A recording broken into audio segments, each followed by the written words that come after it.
Good afternoon to all of you. My name is Ana Principi, and I am the Undersecretary of Institutional Relations and International Cooperation at the School of Humanities and Educational Science at the National University of La Plata. I would like to welcome you all to this, the third cycle of conferences we are holding as part of this joint project between the USA and Argentina, shared dialogues on gender, ethnicity, geopolitics, history, and memory. The project is one of the beneficiaries of the U.S. Embassy's in Argentina's grant program for cooperation and exchange projects. The University of La Plata is extremely grateful to the Embassy for choosing and sponsoring this series of conferences. I particularly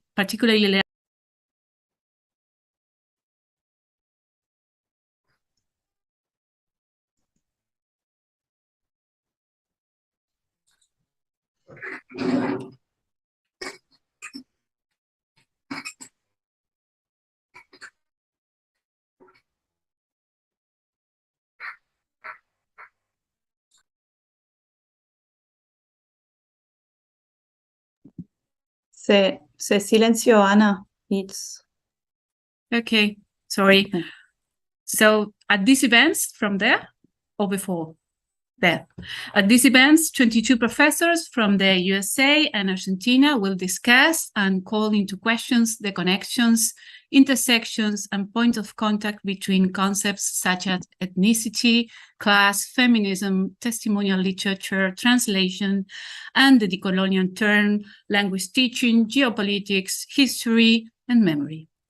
These gatherings are all about engaging in dialogue or thinking in conversation, a way of approaching these issues that is both fitting and lucid. At today's sessions, we'll hear from Professor Ana Julia Ramírez, Dean of the School of Humanities and Educational Sciences, and now Lucia Abatista, Professor at the Master in History and Memory, will introduce her. Thank you.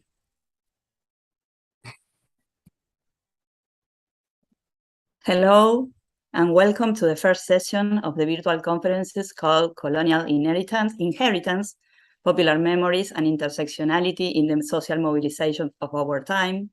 These conferences, which includes the 10 sessions that begin today and will be held throughout the month of October, was organized and will be coordinated by the Master Program in History and Memory and the Department of Human Rights of our school. Before presenting our first speaker, I want to thank Ana Principi, the coordinator of the whole project, for her endless dedication and capacity to make things happen. Now, I will introduce to you Ana Julia Ramírez, who will share with us a presentation called Pushing the Limits, Social Science, Memories, and Resistance in the Trials for Crimes Against Humanity. Ana Julia Ramírez is a history professor, graduated from the University of La Plata, and obtained her master's degree from the State University of New York at Stony Brook. She recently directed the research project Repression in Berizo and Ensenada, 1973-1983, a local-scale approach through the analysis of official archives, judicial testimonies, and oral history. She has also developed research work on political radicalization and social protest during the 70s, as well as on the meanings of the 1976 coup d'etat. She currently works as an associate professor in the history department, and since 1918 also as dean of our school. I leave you with Ana, but before, I just want to remember you that any questions or comments you would like to make, you can write them in the YouTube chat. Thank you. Okay. Hello, everybody. Thanks to all of you for being here with us. And thank you to Ana Principi for the invitation to participate in this lecture and to Lucia for her presentation. Before starting, I want to say two small things. The first, that I apologize in advance for my English that is really rusty lately. I had been out of practice for a while now. That is why I decided to read my presentation to make it easier for you to follow. The second thing I want to say is that I truly believe that this particular and difficult moment of our continent and the world, where the rising of a radical political right that calls into question human rights and other social conquests that we thought were irreversible, even under neoliberal hegemony. In this context, I want to say these kind of meetings are very important and necessary for sharing experiences and reflections that I hope will strengthen new social bonds and collective networks of resistance. Well, starting with my presentation, I want to share with you some concrete experiences that show some of the ways in which, at least in Argentina and within the context of the trials for crimes against humanity, there has been a deep process of strong articulation between memory politics and social sciences, and how this articulation has played a very significant role in the consolidation of social and political networks that nurture and strengthen practices of collective resistance in the present, and we also surely potentiate them into the future. Toward this goal, after exposing a brief historical overview of the process of struggles for memory, truth, and justice, Memoria, Verdad y Justicia, at the national level, and some of the ways in which the field of social sciences have been involved in it, I will refer more concretely to the particular way in which our school and our scholars have strongly and actively engaged in these struggles. Anticipating a little of what I'm going to say later at a greater length, I want to highlight two particular ways in which we have engaged in these struggles. First, participating in the trials for crimes against humanity as context expert witnesses, that meaning as authorized experts who bring into the legal process historical or social interpretation as relevant knowledge that puts in a broader context the particular case or cases under judgment.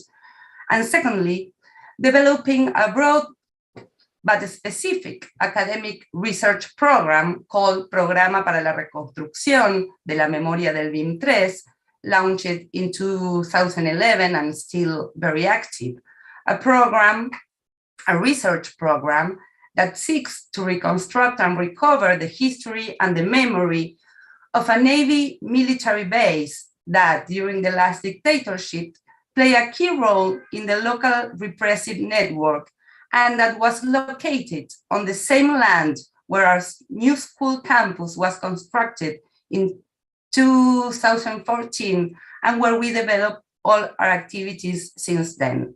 Okay, can you hear me okay? Okay, so I continue.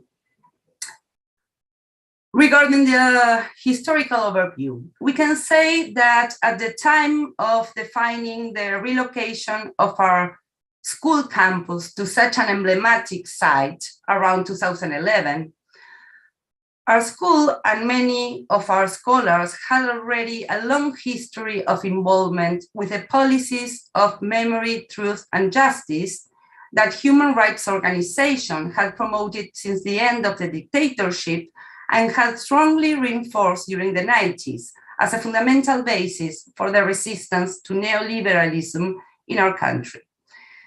That is because, at least during the 90s, took place a significant overlap, at least in Argentina, between the cycles of deepening neoliberal policies in the economic and social areas and the setbacks in terms of human rights policies consolidated in the early 80s.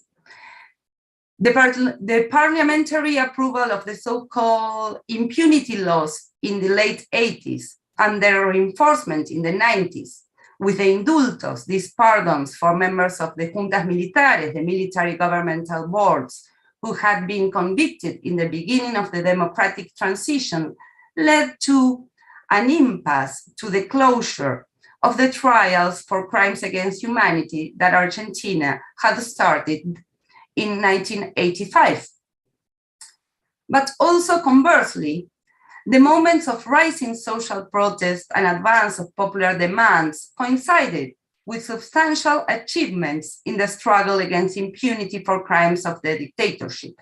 The cycle of mobilization that developed throughout the second half of the 90s and that culminated in the social outburst of December 2001 yielded early fruits in terms of human rights and struggle against impunity.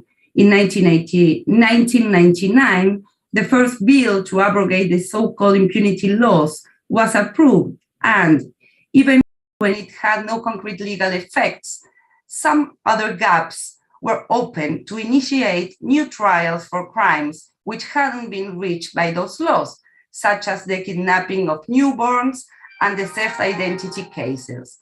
Also in those years, began the demand for the extradition of military personnel to be judged in other countries for crimes committed by the Argentine dictatorship against their citizens, and the trials of truth, los juicios por la verdad, were also launched, giving visibility and increasing popular consciousness around human rights causes. During those years of struggle, some historians and other social science scholars strongly engaged in the human rights movement, many of them from our own university, started to research our recent past, broadening and deepening our knowledge of what had happened during the dictatorship, but also during the previous years of strong political radicalization and social mobilization, and opening a new field of academic studies we call Historia Reciente. In 2002, the first Congress of Historia Reciente, Recent History, was made in Argentina and was organized and held by our school. In this way, we have taken part in this very important development of a new field of research deeply intertwined with politics, which continues to this day and has greatly strengthened the articulation between politics of memory and social science research. This consolidation and widening of socio-historical knowledge production about our recent past was essential to contest the post-dictatorship narrative known as the theory of the two demons, la teoría de los dos demonios, which reduces the violation of human rights to a conflict between the armed forces and the revolutionary political military organizations. On the contrary, social and historical investigation have redefined and strengthened a different narrative in which the terrorist state systematic plan of annihilation is no longer focused on the repression of the revolutionary armed organizations practically defeated at the time of the coup, but on the disciplining of society as a whole in order to establish an exclusionary economic and political project. In this narrative, the strong social and political grassroots networks built up in former decades around multiple emancipatory projects become the main obstacle to the plans of economic reconversion that the dominant classes were trying to impose. Therefore, the dictatorship has been reconsidered and characterized as a political strategy of the dominant classes to eradicate increasingly articulated and defiant resistance against their economic and social goals. These new narratives, more and more legitimized by the increasing academic analysis of concrete situations and particular cases, began to show also a potential legal impact in the new political scenario opened after the social outbreak of 2001, when the arrival of a new popular government repealed the impunity laws and allowed for the reopening of the trials for crimes against humanity since 2006. Since the trials were restarted, the plaintiffs, the parties who promoted them in La Plata, have gradually managed to push beyond the limits of traditional legal system focus on the prosecution of individuals for specific crimes against particular victims, enabling also at the same time the possibility to judge in each particular trial a political regime as such and whose actions affected society as a whole. This radical legal change was achieved by means of three main operations. First, by organizing collective complaints, promoted not only by human rights organizations or family members, but also, for example, by trade unions and universities, considered social institutions deeply affected by repressive policies. Second, by bringing into play the concept of genocide as a general interpretative framework for the facts under trial, a contribution mainly originated in reflections and research coming from the social sciences. And third, by calling to participate in these trials historians and other social scientists as expert contact witnesses who could give an account of the broader socio-political context that helps to explain and make sense of a systematic extermination plan and the spread of terror policies over a social whole that largely exceeds revolutionary activism and direct victims of repression. As part of this network involving attorneys, human rights organizations, trade unions, and scholars, some researchers from our school began to be summoned in that character of expert contact witnesses to participate in several trials.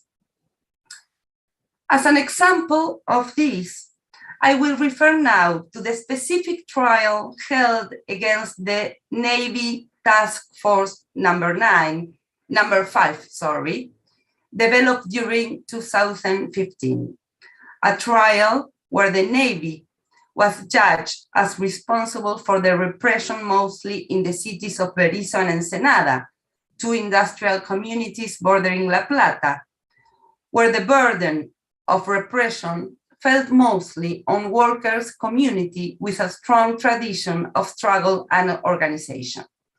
Our participation in this trial was directly linked to the production of knowledge developed by our scholars since 2011, when we launched the program for the reconstruction of Las Memorias del BIM, that, as I already addressed, started with the relocation of our new campus on the same site where the Navy Infantry Battalion number 3, the BIM 3, had operated for more than 50 years in the neighborhood of El Dique in the city of the Ensenada.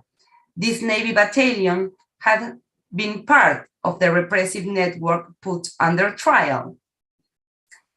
This program allowed us to open new lines of research related to the recent historical past in the industrial areas around La Plata, to strengthen collective memory in these working class localities, deeply affected both by state terrorism in the 70s and by privatization and deindustrialization policies during the 90s, and also allow us to make our university campus a site of memory for the region.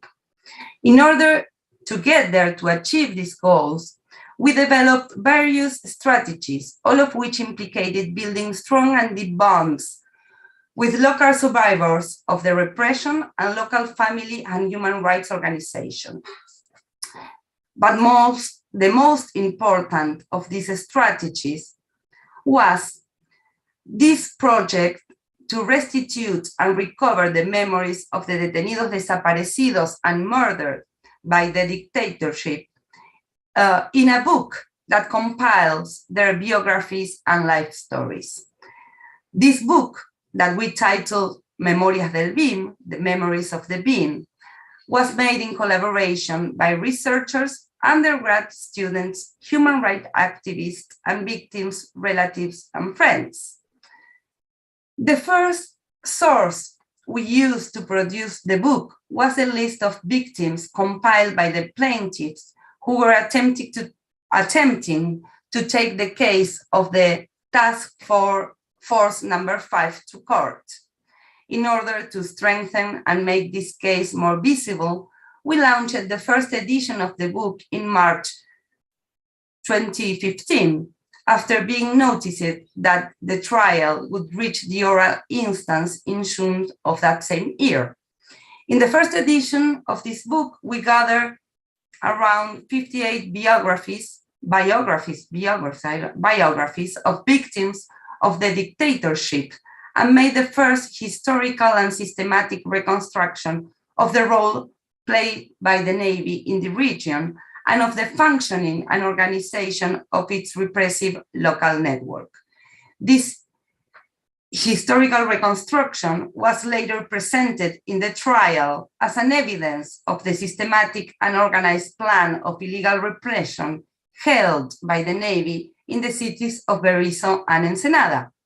In addition, the director of the program, a colleague historian called Laura Lenzi, was summoned by the plaintiffs to participate in the trial as an expert contact witness in order to explain the effects of the repression on local demography, labor market, and social and productive structure. At the same time, other team members, including many young researchers and undergrad students, dedicated to follow and record the oral hearings with the purpose of giving greater visibility to the legal process, and to lay the groundwork for building a specific historical archive on this particular case. All these elements contributed to a process in which the verdict was not only favorable to the plaintiffs and the victims, but also, once again, pushed the limits of the legal process itself. In this particular case, for the first time, the accused were convicted for the crime of genocide. The previous milestone in this direction was in 2006, when some perpetrators were condemned, but in the context of a genocide, not for genocide. This was the first time that the court condemned these specific perpetrators for genocide. But also in their sentence, the judges recommended the opening of a new investigation to elucidate the involvement of the directors of the companies Astillero Río Santiago, YPF, Frigorífico Swift, and Propulsora Siderúrgica in their repressive networks. Moreover, they also ordered the company Astillero Río Santiago to restore the wages to the surviving workers fired in 1976 for being identified as subversives without the obligation of returning to work, in order to create the conditions for them to be able to apply for their retirement. Beyond the concrete contribution to the trial, it is also important to highlight the power of this work to strengthen community ties, historical reparation, and collective memory construction. The presentation of the book's first edition was held at our school campus in 2015, 1 year after we moved to the location where the BIM3 had been established for decades.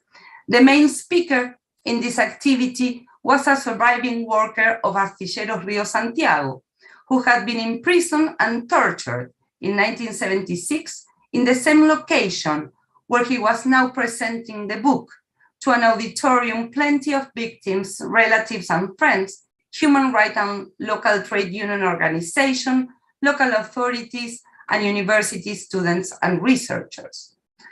Since the presentation of this book and the outcome of the trial, something activated in Ensenada and Berisso communities, and we began to receive more and more information about other victims who hadn't been registered in that first edition. Therefore, in 2018, we published a second edition of the book, which more than doubles the first one in terms of the number of compiled biographies, but as important as the increasing number of life stories we could recover is a central role that the book and the trial played as condensers, catalyzers, and amplifiers of workers' memories. A collective memory in which military repression of the 70s, and the neoliberal policies of the 90s appear as interweaving a broader historical narrative marked by ruling classes' attempt to disarticulate collective organization and community ties, a narrative that overlaps different historical timings, that of the dictatorship and that of the democratic policies of the 90s, that enables or allows us to inscribe local history and current struggles in a new interpretative historical framework. Likewise, the multiple activities we carry out to make our university campus a site of memory have allowed us to share worker stories and their collective memory with many generations of young students that start school every year and who, before starting their regular classes, are received with guided tours around the campus, where we share with them the story of this particular site, interweaving the past and the present and problematizing it in terms of human rights and memory construction. Finally, these programs and actions have also enabled us to better integrate in our new territory, opening the possibility to carry out diverse projects with local communities, especially through outreach programs, what we call Programas de Extensión Universitaria, directed to work with the most vulnerable neighborhoods in the resolution of situations which daily confront them with deep difficulties to access their basic social rights in a very hostile economic and social context. These activities, in turn, promote and enrich new lines of study and social science research. This general overview regarding the relationship between social sciences and Memoria, Verdad y Justicia policies promoted by human rights organizations in our country for so many years invites us to reflect on the potential of collective memories as a battlefield in which the construction of new meanings and narratives about our past strengthen the bonds, the struggles, and the resistance in the present and open perspectives for new boundary shifts regarding legal demands and struggles toward the future. In relation to this, we could nuance or moderate what I stated at the beginning of my talk regarding a sort of correspondence between the cycles of progress and setbacks in the more general political stage, because at least between 2015 and 2019, the return to government of a neoliberal right-wing force openly hostile to the demands of Memoria, Verdad y Justicia couldn't manage to stop the trials for crimes against humanity, nor the significant social consensus built around those policies. Some way we can say, without triumphalism, but also proudly, that Memoria, Verdad y Justicia policies have demonstrated to be a solid core of popular resistance in Argentina. And we think that these horizontal networks built between human rights organizations and a wide range of other social movements, political parties, and trade unions has a lot to do with it.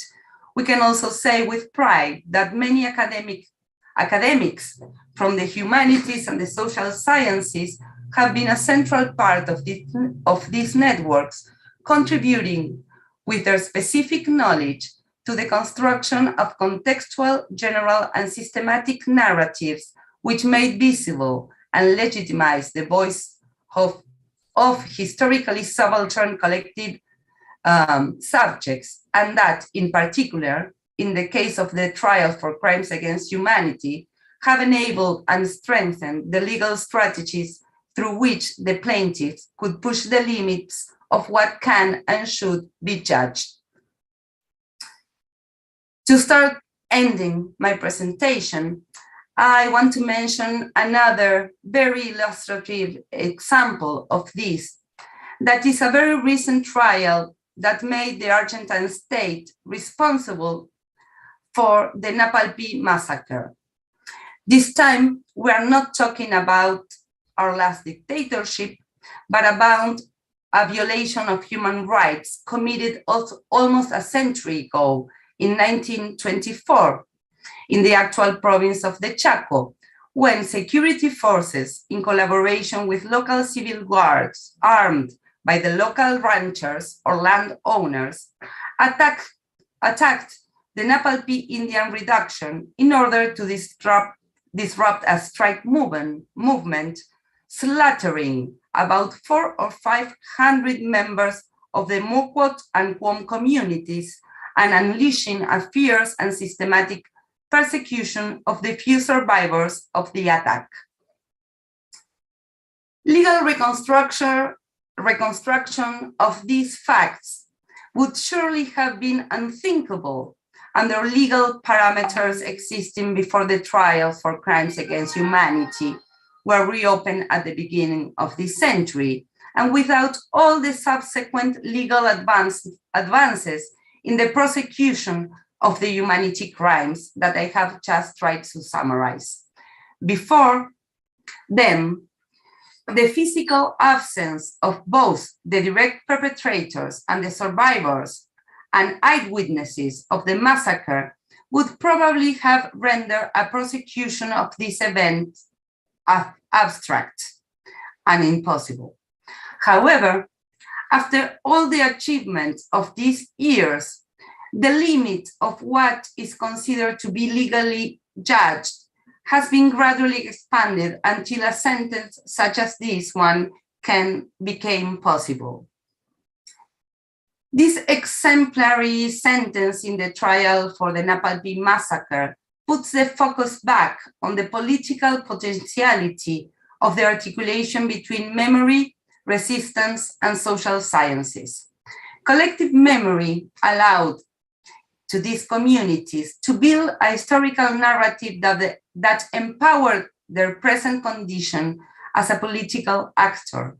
On the other hand, the burden of the evidence to prove the facts under judgment fell mainly on the voice of the social scientists who carried out the historical and contextual reconstruction of the history of these communities and of this massacre. At the same time, the sentence of this case set a very important legal precedent that opens the way for future legal claims and demands to be made by many other Native communities in our country. So finally, as I try to address with the case of the Fuerza de Tarea 5, and as happened in most of the trials held in Argentina since 1985, the case of the Napalpí massacre, is another example that clearly shows that what is at stake in the judgment for crimes against humanity, at least in our country, is not only the recognition of the history of violence and dispossession suffered by different communities in different moments of our past, but centrally, their actual present existence as political actors who struggle for the recognition of their social rights here and now and towards their future, and also, and finally, that politically engaged social sciences research has a lot to offer to these struggles. Well, thank you very much. I don't know if you could follow me or understand me. So if we can, before looking for the questions to continue this conversation, I don't know if Lucia can show some pictures of the trial in which we participated, the presentation of the book, and I mentioned in my presentation. What do you think, Anna? I can share first the presentation of the book.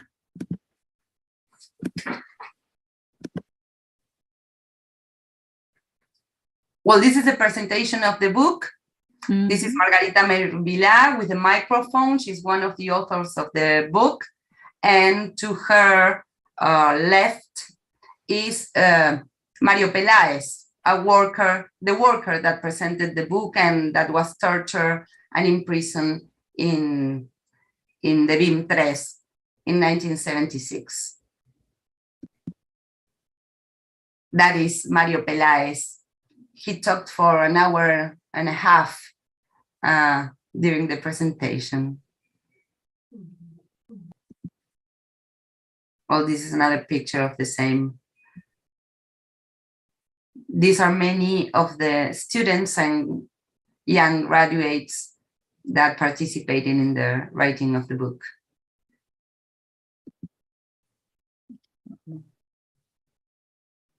This is our school campus.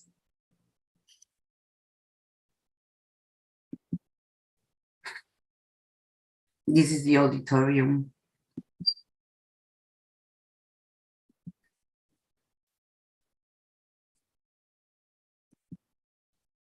And that is the first edition of the book.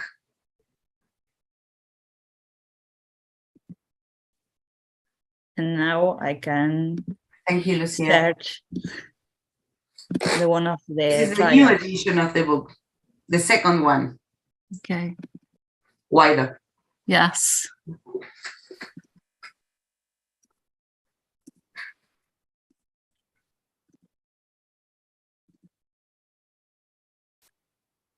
Oh, this is a scholar, a colleague, Juan Carnaghi, in a specific trial where the CNU, a right-wing political organization, was being judged for a lot of crimes in our region.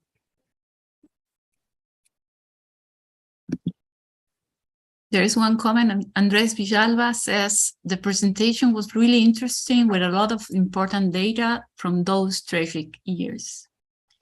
Thank you. And Thank you, Andres. That is Laura Lenzi. Oh, there is Laura Lenzi, The- the trial mentioned in my presentation. I cannot open my...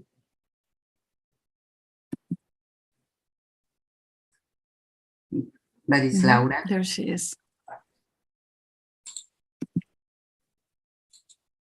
There is Ana Barleta. She's with us in the Zoom. She was the first of our scholars to be part of one of these trials, if my memory. That is Ana, a beautiful picture of Ana.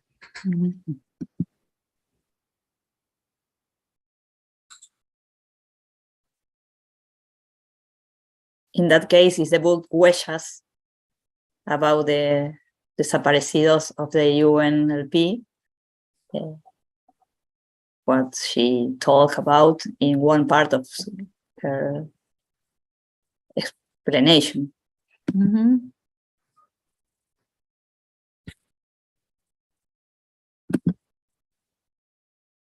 Okay, thank you, Lucia. Thank you. Andres has a question. Okay. Sorry for this question. Have you carried out any research or comparative study about this Argentine period from a USA external view? No, we haven't made a specific comparative study. We do share a lot of knowledge, information, and viewpoints with some American colleagues about the repression in Latin America in the 70s.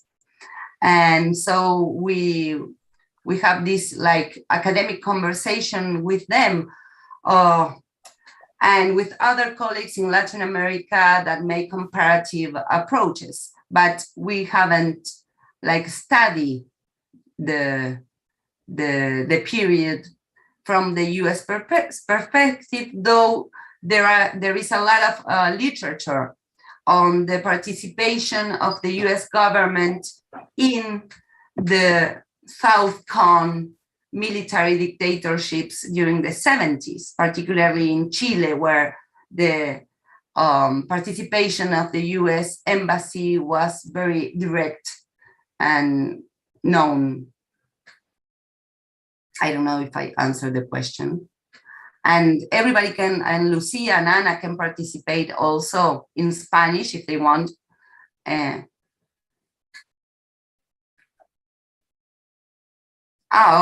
Greg Branding, of course. I never remember the names of the people, I'm sorry.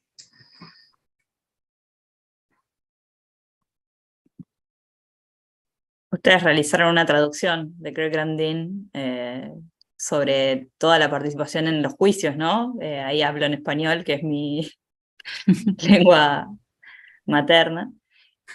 Pensaba en eso, pensaba en Greg Grandin y todas sus investigaciones comparativas sobre los juicios en Chile, en Guatemala, en Argentina, que ha sido como un faro también para pensar la etapa de los juicios por la verdad, previo a los juicios penales en nuestro país. Andres is saying, thank you. I once experienced a real trial in a US high school, and that could be interesting to apply here in Argentine schools. Gracias, Andrés. Sí, muy interesante. Actualmente el programa de apoyo a juicios en la Universidad Nacional de La Plata desarrolla un acompañamiento más vinculado con las audiencias virtuales que se están desarrollando desde el año 2020.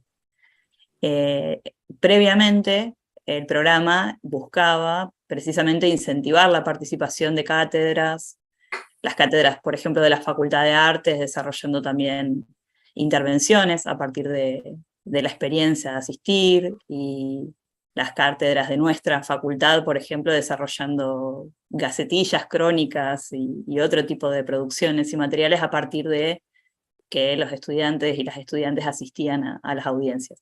Pero ahora desde el 2020 no han vuelto a ser plenamente presenciales los juicios, por lo tanto la asistencia está más limitada.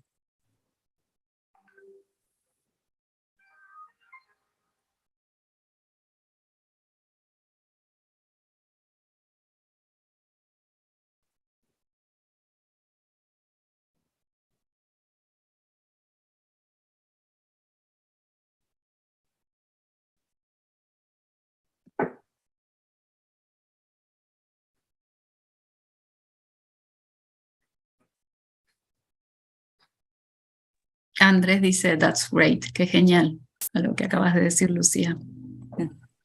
Sí, es que la Universidad de La Plata, como decía Lucía, ha participado de múltiples maneras.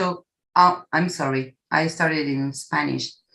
Our university has participated in many ways in its involvement in human rights policies. And as Lucia was saying, there is a program that acompaña, I don't know how to say it, que acompaña all the trials. But also there is this very interesting and specific policy that our university has developed that we call la reparación de legajos, por ejemplo. It's the reparation of the institutional files where people that was murdered or disappeared, what we do is to reopen their institutional files and marked clearly that they couldn't continue with their work, with their studies, because they were murdered, they were disappeared. And so the institution recovers that history and institucionaliza the fact that they were murdered or disappeared by the state, and that the university authorities in that time were cómplices. How you say cómplices? No me acuerdo cómo se dice cómplices. I don't know. Bueno, que las autoridades de la universidad también fueron cómplices de esos crímenes. Was the fault too. I mean, they were part of that They were crime. responsible too, as were many of the CEOs, ¿cómo se llaman? Los CEOs of the big industrial companies in Argentina. So that is a very important work.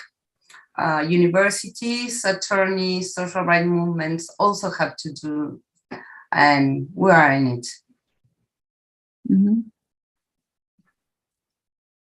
Accomplice. Yeah, partners in crime. Yeah, so we are learning English as well. In Misiones, Andrés says, the Cámara de Representantes has launched a project to show some cases in secondary schools. Sí. Sí, es muy importante. It's very important, like, to spread these projects and show them to secondary school kids, not only university students. We also do that, and a lot of secondary schools come to our campus, and the guided tours, we also show them, not only our students, but also secondary school students that come specifically to recorrer nuestro sitio de memoria.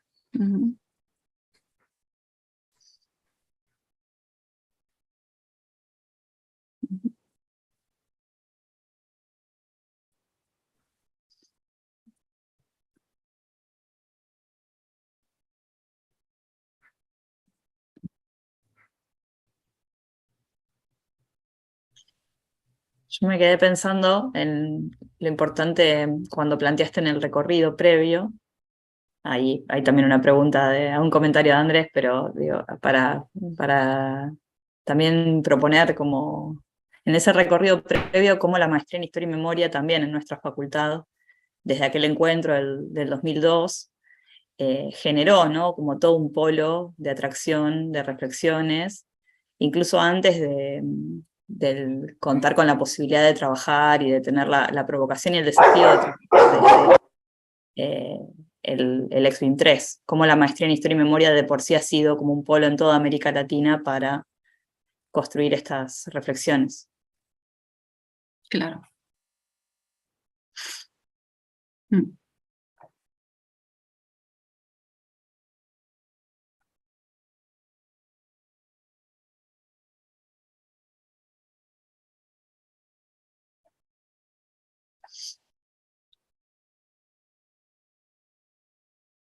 Andres says, I think this topic should be pushed in schools or adolescents. I asked my students about the Noche de los Lápices, and many didn't know about it. Sí, es muy importante mantener la memoria de nuestro pasado reciente, de nuestro pasado más lejano en esta clave interpretativa, ¿no? Por eso también lo de Napalpí es tan importante, porque me parece que, digamos, estas políticas de memoria, estas formas de correr los límites de lo que puede ser juzgado en la Argentina, más allá de los efectos legales, digamos, permite construir una conciencia histórica, ¿no? Permite construir narrativas históricas, una conciencia histórica que vinculan las luchas del pasado con el presente y ponen en un nuevo contexto, digamos, esas luchas, y por eso es tan importante, bueno, pensar en esta clave de derechos, también nuestra propia narrativa histórica, sea cual fuere el periodo que analicemos, ¿no? Ahí dice también la profesora Gabriela, I am a teacher of English and I believe that the topics you are mentioning in the presentation can be taught in our English language lessons. Bueno, ojalá, sí, también me parece que se puede tematizar estos temas en cualquier tipo de actividad docente, ¿no? Y que es tan importante, digamos, me parece que la clave es pensar la historia en clave de derechos, y cómo hacer jugar el pasado y el presente en los sentidos comunes, en la conciencia actual, ¿no?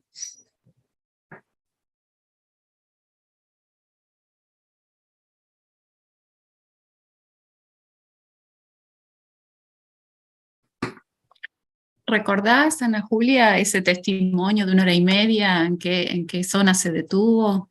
Supongo que es una voz que quiso, ¿no? En ese momento estaba desamordazada, hablar, ¿no?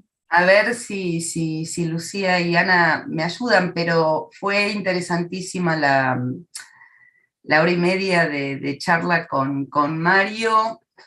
Se paró mucho en su retorno a ese espacio, to that site where he had been tortured and imprisoned.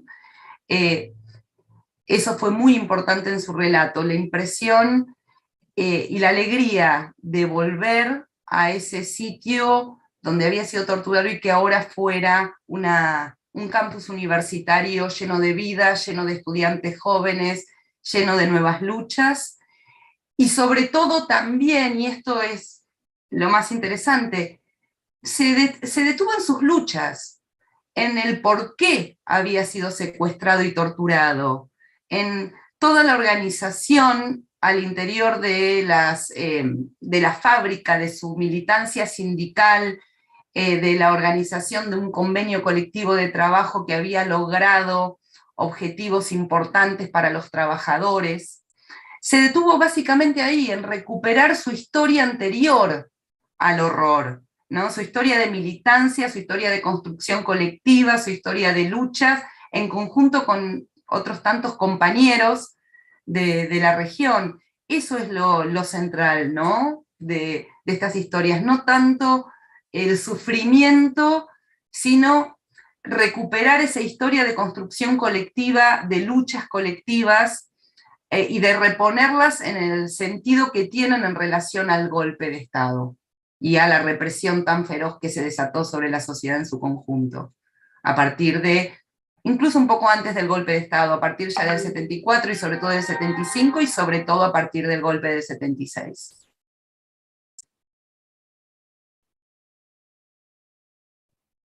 Muy bien, Gabriela está preguntando por textos tuyos, Ana Julia, y ahora le vamos a postear el link a Memorias del BIM en YouTube.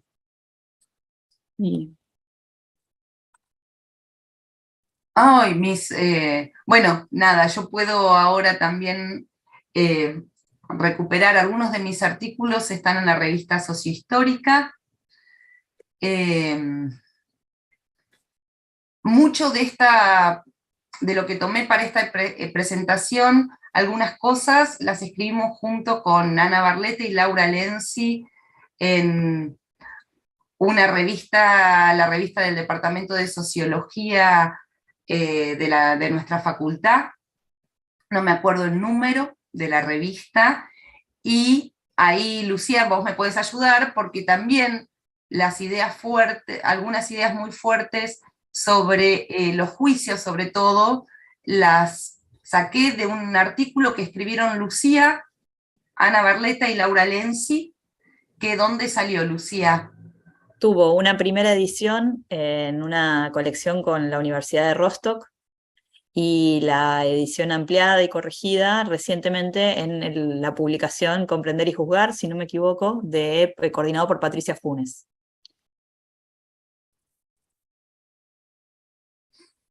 Igual ahí podemos es buscar fácil, links para ambas.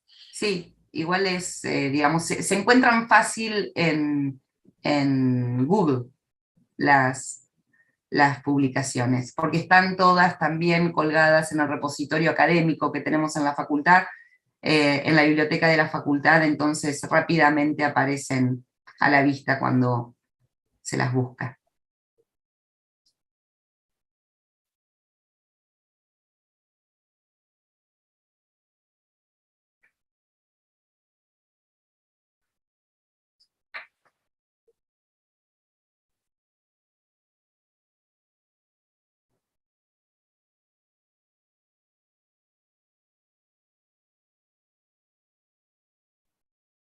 Bueno, creo que no.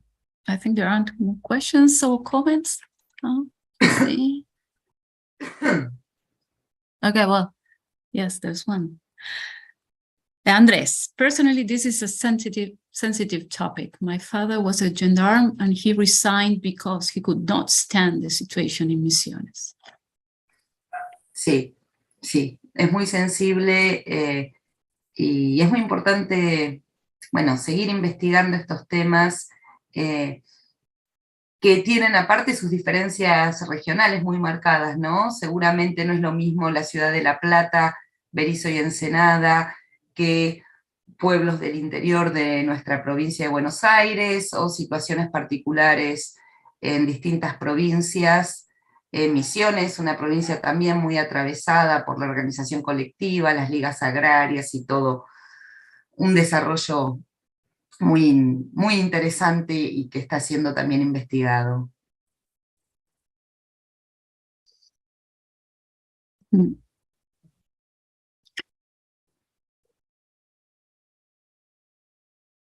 Ahí dicen que no pueden descargar los links. Y estamos viendo cómo... No, creo que no se pueden pegar links de YouTube, pero sí pueden llegar a los libros.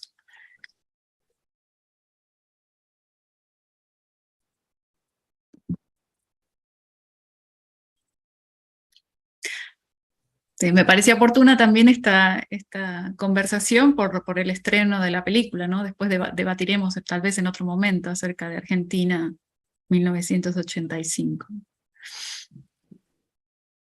Sí, todavía no tuve oportunidad de verla, tengo muchas ganas de ir. Creo que de todas formas tenemos todo el mes de octubre para ir encontrándonos en las conversaciones con colegas tanto norteamericanas, todas ellas mujeres, investigadoras, y nuestros colegas argentinos y argentinas, que nos va a permitir ir hilando también, ¿no? Ir tejiendo una trama de interpretaciones, de estados de la cuestión, de diferentes dimensiones que van contribuyendo a las investigaciones de memoria, de género, y también de nuevas formas de intervención desde las ciencias sociales. Sí, exactamente. Seguiremos pensando en conversación sobre estos temas durante todo el mes de octubre. Muchísimas gracias, Ana Julia. Muchísimas gracias, Lucía. Muchísimas gracias, Ana María Parleta. Thank you all for this great presentation. Thank you, Ana Julia. No, thank you very much. Ana, and hope my English was good enough to be understood. And gracias a todos por acompañarme en esta primera presentación de este tercer ciclo. Y gracias, Ana, porque es muy interesante esto que estás organizando. Thank you. See you on Thursday at 4 p.m. Okay, with Hernán Sargentini. See you then. See you then. Bye-bye. Bye-bye. Bye-bye.